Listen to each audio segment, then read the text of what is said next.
Good morning students. आज हम करेंगे क्यू।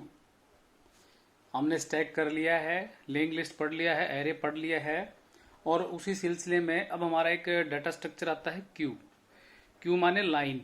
इसका मतलब क्या होता है? कोई भी लाइन। लाइन हम कहीं भी लगा सकते हैं। हम बस में चढ़ते हैं तो वहाँ भी लाइन लाइन लगाते हैं। हम कोई भी अपनी टिकट रिजर्व कराने के लिए जाते हैं वहाँ भी लाइन लगाते हैं। और इवन अगर गैस का सिलेंडर लेना हो आजकल तो मिल जाते हैं, तो उसके लिए भी लाइन लगती है। तो लाइन आप हर जगह लगते हैं। तो लाइन का गुण क्या होता है? सबसे पहले तो एक के पीछे एक आदमी खड़ा होता है, उसको हम बोलते हैं लीनियर डाटा स्ट्रक्चर। एक के बाद एक खड़े होना एक सीधी लाइन में। दूसरा उसके अंदर क्या होता है कि लाइन में जो सबसे आगे लगा होता है उसका काम पहले होता है, फिर वो वहां से जैसे उसका काम होगा वो हट जाएगा। ठीक है, तो इसको बोलते हैं रिमूवल। ठीक, जो पहले लाइन में आया है, जो पहले लगा है, वो पहले उसका काम हो पहले बाहर हो जाएगा। और फिर जो सबसे पीछे आता है वो लाइन में सबसे पीछे लगता है और वो उसको बेनिफिट सबसे बाद में होगा। तो जो भी नया बंदा आएगा लाइन में वो कहाँ लगेगा? सबसे पीछे। और जिसका काम हो जाएगा वो कहाँ से हटेगा? आगे से। तो ये इसकी क्वालिटीज हैं, इसकी फीचर्स हैं, इसकी करेक्टरिस्टिक हैं कि क्यू के अंदर किस तरह से हम डाटा को मैनेज करते हैं। ठीक है, तो इट इज ए वही है। पॉइंट नंबर 1 देखिए, it is a linear data structure. ठीक है, बता दिया मैंने आपको। दूसरा, elements are in sequential manner, एक के बाद एक खड़े होते हैं। It follows first come first serve या first in first out method. जो पहले आएगा पहले पाएगा, बाद में आएगा पीछे लगेगा। सेकंड एग्जांपल दे दिया, standing in the line for बस। इसके अंदर दो ऑपरेशन होते हैं हमारे, किसी भी क्यू के अंदर दो ऑपरेशन होते हैं। पहला ऑपरेशन होता है एन क्यू। ठीक, स्पेलिंग इसकी देख लें, एन क्यू। इसका मतलब होता है कि क्यू के अंदर आइटम्स ऐड करना, एलिमेंट्स ऐड करना। डी क्यू, इसका मतलब होता है कि क्यू से एलिमेंट्स को डिलीट करना। जितने भी हमने डाटा स्ट्रक्चर पढ़े हैं उन सभी में हम इनको पढ़ते हैं। जैसे हमने स्टैक में पढ़ा था पुश एंड पॉप, तो they are just like push and pop of the queue. ठीक, तो एन क्यू और डी क्यू, या इसको हम डैक बोल देते हैं। उसके बाद हम करेंगे टू कंडीशंस इसमें होती हैं, ओवरफ्लो और अंडरफ्लो की। हर पीछे भी डाटा स्ट्रक्चर हमने दो कंडीशंस स्टडी करी है, ओवरफ्लो एंड अंडरफ्लो। ओवरफ्लो कब होगी? जब हम इंसर्ट करना चाहेंगे क्यू के अंदर लेकिन वो फुल होगी, तो पॉसिबल नहीं होगा, तो ओवरफ्लो प्रॉब्लम। अंडरफ्लो कंडीशन कब होगी? जब मेरी बिल्कुल खाली होगी क्यू, एक भी एलिमेंट उसमें नहीं होगा और हम ये चाहेंगे कि इसमें से आइटम को डिलीट कर दें, तो इस तरह कंडीशन को अंडरफ्लो कंडीशन कहेंगे। इसके दो एंड्स होते हैं। ठीक है, front end and rear and. Front end होगा सबसे आगे वाला, पॉइंट्स टू स्टार्टिंग एलिमेंट। जो फ्रंट, इसमें एक पॉइंट लगा लिए या इसको पॉइंटर वेरिएबल लगा लो, it points to the starting element. Rear points to the last element. Enqueue, enqueue will be done at rear. Enqueue मतलब एडिशन। एडिशन हमेशा रियर एंड पे होगा। और डी क्यू, डी क्यू मतलब क्यू से हटाना, उसको डिलीट करना, तो deletion of queue, dequeue मतलब deletion of queue, deletion from queue. Dequeue will be done at front. ठीक, रिप्रेजेंटेशन कैसे करेंगे हम क्यू की, ये देख लेते हैं एक बार आप। ये मैंने सिंपल एक लिस्ट बनाई। दिस इज ए क्यू, ये मेरा फ्रंट। ठीक है, एन क्यू यहाँ पे होगा, ये मेरा रियर होगा। ठीक है, यहाँ पे मेरा एन क्यू होगा, सॉरी, और यहाँ पे मेरा डी क्यू होगा। ये एलिमेंट्स डाल दिए, इसकी इंडेक्सिंग होगी 0 से स्टार्ट और जहां तक इसका रियर टोटल कर लेंगे। अब इसके अंदर इंपॉर्टेंट क्या है कि जब मेरा फ्रंट इस पे है तो इसका मतलब एक एलिमेंट है इसमें, तो वो कंडीशन मैं पहले वो बनाऊंगा कि इस लिस्ट में एक भी आइटम ना हो। हर डेटा स्ट्रक्चर में हमने यही चीज पढ़ी है कि पहले वो कंडीशन देखो कि बिल्कुल एम्प्टी हो, फिर इसके अंदर हम एक इंसर्ट कराएंगे और फिर उसके बाद उसी मेथड से हम बाकी इंसर्ट कराएंगे। और कहां तक इंसर्ट कराएंगे? टिल द, जो भी उसका आखिरी साइज हम डिफाइन करेंगे। हर एक उसका डाटा स्ट्रक्चर साइज हम डिफाइन करते हैं। तो जब मेरा फ्रंट और रियर दोनों पॉइंट करेंगे -1 पे, ठीक है, जैसे हमने एरे इम्प्लीमेंटेशन ऑफ स्टैक पढ़ा था वो हम वही कर रहे हैं हम, ठीक है। तो 0 से नीचे क्या होगा, माइनस। अगर ये दोनों माइनस को पॉइंट करे it means Q is empty, ठीक है। उसके बाद फिर हम एडिशन का प्रोसेस शुरू कर सकते हैं। तो इनिशियली जब भी मैं इसका लॉजिक तैयार करूंगा मैं क्यू का, तो initially I take front equal to rear equal to -1। अब हम पढ़ेंगे इम्प्लीमेंटेशन, इसको हम बोलेंगे एरे इम्प्लीमेंटेशन ऑफ क्यू, ठीक। यानी कि क्यू को मैं इम्प्लीमेंट कर रहा हूं एरे की सहायता से, यूजिंग एरे। दूसरा हम इसका पढ़ेंगे यूजिंग लिंक्ड लिस्ट। तो एरे के अंदर हम एरे लेना पड़ेगा हमें कहीं ना कहीं, और उसकी सहायता से मैं ये लिस्ट क्रिएट करूंगा। तो इसके अंदर लेट साइज इक्वल टू 10। मैंने अपने क्यू का साइज कितना ले लिया, 10। यानी कि क्यू का जो टोटल साइज है ये, ठीक है ना। जैसे ये आपकी क्यू है, इसका 1 2 3 4 5 6 7 8 9 10, ये 0 से इंडेक्सिंग 1 2 3 4 5 6 7 8 और 9। तो इसका साइज हो जाएगा 10। फ्रंट एंड रियर पहले हमारे हम क्या करेंगे, सेट करेंगे front equal to rear equal to -1, ठीक, एम्प्टी के लिए। और ये क्यू मैंने एक एरे ले लिया, ठीक, जिसका साइज कितना है 10। यानी कि क्यू हमारी यहां से लेके और यहां तक जाएगी 10 तक। इसके बाद डाटा इनपुट नहीं होगा। तो इसके अंदर हम पहले करते हैं एन क्यू, ठीक। जब हम एरे इंप्लीमेंट कर रहे हैं तो उसके अंदर हम पहले पढ़ते हैं एन क्यू कि जब हम क्यू को एक एरे मान के चलते हैं तो उसके अंदर हम डाटा कैसे उसके अंदर इनपुट करेंगे, वो लॉजिक। दूसरा डी क्यू पढ़ेंगे कि उसमें डाटा को हम कैसे डिलीट कर सकते हैं, वो लॉजिक। फिर हम एक पढ़ेंगे कि हम उन एलिमेंट्स को कैसे डिस्प्ले करा सकते हैं क्यू के एलिमेंट्स को, और हर डाटा स्ट्रक्चर हम ऐसे ही पढ़ेंगे। तो एन क्यू क्या करती है, if rear equal to size -1, size is 10, ठीक है। तो इफ रियर इक्वल टू 9, अगर रियर 9 है, अगर मान लो रियर आपका 9 पे है, तो उस केस के अंदर हम क्या दिखा देंगे, अगर एन क्यू करना चाहते हैं तो हम दिखा देंगे प्रिंट ओवरफ्लो, क्योंकि उससे आगे हम उसमें इंसर्ट करा ही नहीं सकते, ठीक है। और रियर को ही मैंने यहाँ क्यों लिया, जब भी मैं एन क्यू करूंगा, क्योंकि इसके अंदर एडिशन कहाँ होता है, रियर एंड पे, ठीक है। तो रियर एंड पे इसका एडिशन होता है, इसीलिए मैं पहली कंडीशन रियर पे चेक करूंगा, if rear equal to 9 print overflow else. अगर मान लो वो यहाँ पे नहीं है तो रियर कहीं ना कहीं पीछे है, इसके इधर है, तो उसके अंदर एडिशन हो सकता है। एडिशन कैसे होगा, सपोज रियर आपका इधर है, तो उसके अंदर एडिशन के लिए मैं पहले क्या करूंगा, रियर को यहाँ पे जंप कराऊंगा और फिर इसके अंदर वैल्यू इंसर्ट करा दूंगा। सिंपल लॉजिक है ये।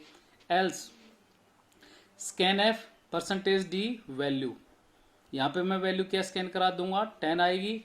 फिर हम चेक करेंगे इफ फ्रंट इक्वल टू -1, क्या जो मेरा फ्रंट है वो -1 है, ठीक। मैंने रियर की कंडीशन तो चेक कर ली, फिर फ्रंट को भी एक बार हम सेट कर लेता हूं मैं। अगर नहीं है, अगर वो है तो फ्रंट को क्या सेट कर देगा, 0, ठीक है। अगर वो -1 है तो फ्रंट 0 पे सेट हो जाएगा। और रियर प्लस रियर हमारा क्या हो जाएगा, मान लो यहाँ पे रियर एक स्टेप अप हो जाएगा, इधर आ जाएगा, और जो वैल्यू मैंने 10 इंसर्ट कराई that will be assign to the rear, वो रियर के इस पॉइंट पे असाइन हो जाएगी, ठीक है। सपोज यहां तक मेरी लिस्ट भरी हुई है, इसमें एलिमेंट्स हैं 1 2 3 4 5 6 7 8। तो पहले मैं इसको R++ करके इधर लेके आऊंगा, और फिर यहाँ पे वैल्यू जो मैंने 10 इंसर्ट कराई है वो 10 वैल्यू यहाँ पे उसको असाइन कराऊंगा मैं, और इस तरह से मेरा addition enqueue operation successful हो जाएगा। फिर हम दोबारा से उस कंडीशन को चेक कर देंगे, क्या मेरा साइज 9 तक पहुंच गया, नहीं पहुंचा, अभी 8 पे ही है।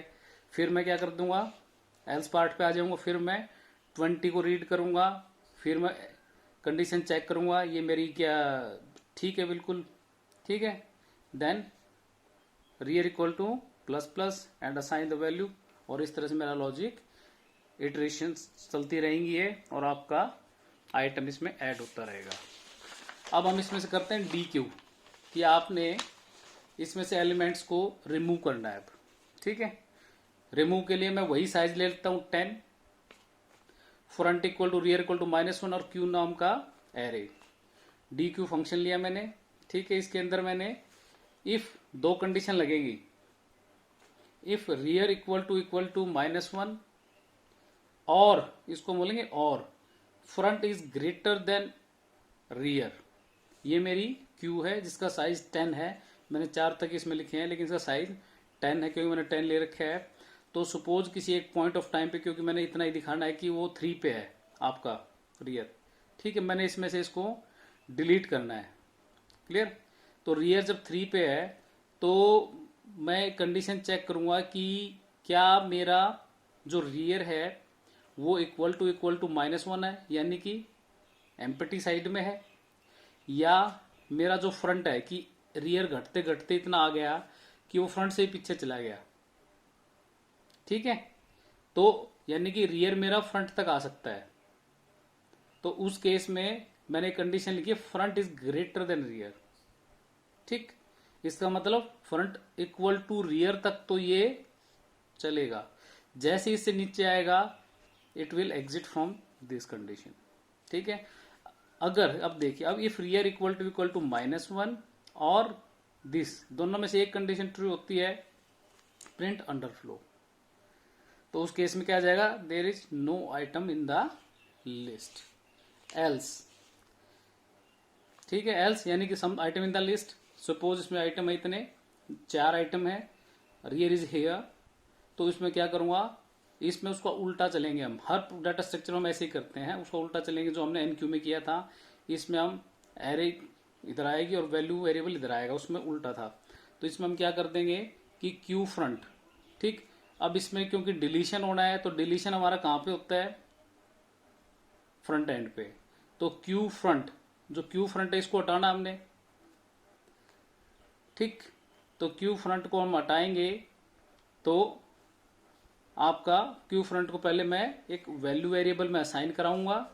ठीक है, फिर मैं मैसेज कराऊंगा print % D is deleted value, जो 10 मिनट डिलीट करी वो 10 यहाँ पे प्रिंट आउट हो जाएगा। और फ्रंट को मैं क्या कराऊंगा, इंक्रीज फ्रंट ++। ठीक है, और फ्रंट आपका इधर आ जाएगा। ठीक, उसके बाद फिर मैं चेक करूंगा कंडीशन की, क्या मेरी रियर -1 है, इधर तक पहुंचा है, या मेरा जो फ्रंट है इज ग्रेटर देन रियर है। ठीक है, यानी कि मेरा फ्रंट है वो रियर से बड़ा है। नहीं है, नहीं है तो फिर मैं इस पे आ जाऊंगा। और जो 20 है मेरा, 20 को मैं फिर एक वैल्यू में साइन कराऊंगा, तो मैसेज आएगा 20 इज डिलीटेड और फ्रंट फिर इंक्रीज हो जाएगा। और फिर चेक करेगा, फिर मेरा फ्रंट जब यहाँ पे आ जाएगा, फ्रंट इज एट R, जब मेरा फ्रंट इस पोजीशन पे आ जाएगा, उस केस में फिर हम चेक करेंगे रियर क्या -1 है, नहीं है। Front is greater than rear, बिल्कुल नहीं है। ठीक है, फिर एग्जिट, फिर इससे बाहर निकल के इस पे आ जाएगा, फिर 40 को डिलीट कर देगा। फिर दोबारा जब जाएगा यहाँ पे मेरी फ्रंट की वैल्यू क्या हो जाएगी, अब इंक्रीज होगी। फ्रंट की वैल्यू क्या होगी, 4। ठीक है, लास्ट एक्सट्रीम उस पर मैं डिस्कस कर रहा हूँ। फिर इसकी पोजीशन हो जाएगी 4 पे। फिर ये कंडीशन यहाँ चेक करेगा, रियर इक्वल टू -1 है, नहीं है। ठीक है, क्योंकि ये कंडीशन यहाँ से यहाँ तक आते हुए के लिए है, और ये दूसरी कंडीशन यहाँ से यहाँ तक जाने के लिए है, या ये इस पॉइंट के ऊपर डिस्कस करने के लिए है। तो यहाँ पे मेरा फ्रंट क्या था, 4 is greater than rear, yes, ये कंडीशन ट्रू हो गई। Then we can't delete print underflow. ठीक, उसके बाद हम उसको डिलीट नहीं कर सकते, अंडरफ्लो की एरर शो कर देगा। तो this is the small simple logic of Q. Q को हमने पढ़ना है, तो क्यू में से कैसे हम आइटम को डिलीट करते हैं वो मैंने आज इस पर डिस्कस किया है। अब हम करते हैं कि display of elements in of a Q. अब हमारे पास एक क्यू है, उसके एलिमेंट्स को हमने डिस्प्ले कराना है। ठीक, जब क्यू की बात आ गई तो उसके अंदर सिर्फ फ्रंट और रियर की बात करेंगे हम। ठीक है, और जब स्टैक की बात आएगी तो हम टॉप की बात करेंगे, जब हम लिंक लिस्ट की बात आएगी तो हम हेड और टेल की बात करेंगे, ये हमने ध्यान रखना है। तो display of elements of a queue, let size उतना ही लेंगे हम, फ्रंट और रियर इक्वल टू -1 ले लेंगे, और क्यू नाम का एक हम एरे ले लेंगे। ये मैंने क्यू बना रखी है, किसी एक पॉइंट ऑफ टाइम पे ये स्टेटस आपका है मान लो, तो डिस्प्ले हम करवाएंगे। ठीक है, कैसे कराएंगे display? If rear equal to -1, ठीक है, और front is greater than rear, जो हमने ऊपर कंडीशन पढ़ी थी उसी कंडीशन को हम डिस्प्ले के लिए भी यूज करेंगे, क्योंकि हमने आइटम्स को फ्रंट से लेके यहाँ तक डिलीट कराना। जैसे ही मेरा फ्रंट रियर को क्रॉस करेगा यहाँ तक तो वो डिस्प्ले करा देगा, जैसे ही मेरे फ्रंट की वैल्यू F++ करेंगे हम, वो यहाँ पे आएगी और यहाँ पे आते ही हम डिस्प्ले बंद कर देंगे। हमने सिर्फ ये लॉजिक लगाना है। तो इसको मैंने यहाँ तक ले जाने के लिए मैं क्या करूंगा, इफ रियर इक्वल टू -1, एक ये कंडीशन हम पहले ही लेके चलते हैं। अगर ये -1 है यानी कि रियर ही पहले यहाँ पे बैठा है, तो वहीं पे आपका ट्रंकेट हो जाएगा, या फ्रंट इज दिस। ठीक है, तो इन दोनों सिचुएशन में हमारी क्यू एम्प्टी होगी।